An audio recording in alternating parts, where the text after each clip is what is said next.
Kotse mo, nag-overheat bata. Isa mo!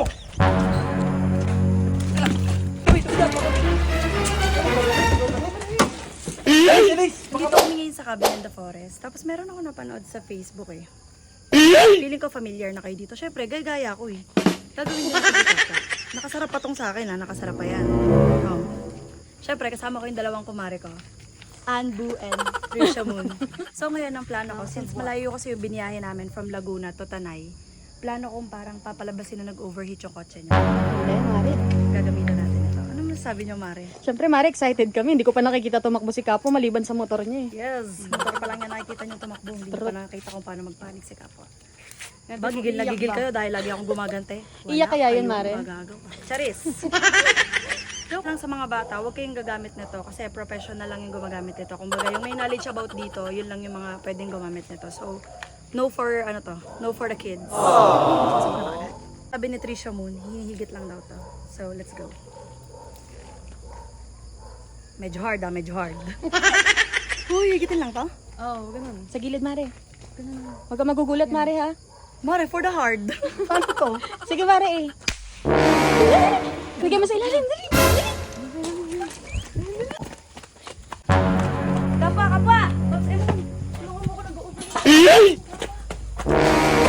Apa! Kotse mo, nag-uupin bata. Kotse mo, pre! Huwag na! Isa mo!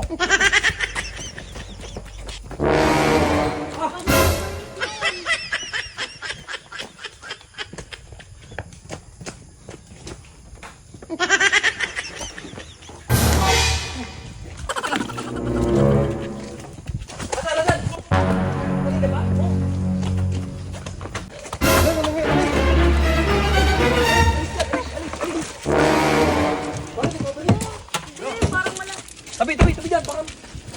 Ano ko, ganun, Alis! Baka ba...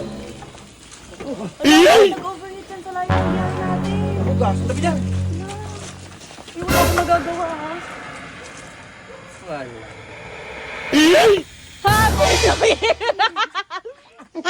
Masyado palang mababaw yung lagay ko. Dapat pala medyo ginanong ko, oh. Stress ka ba?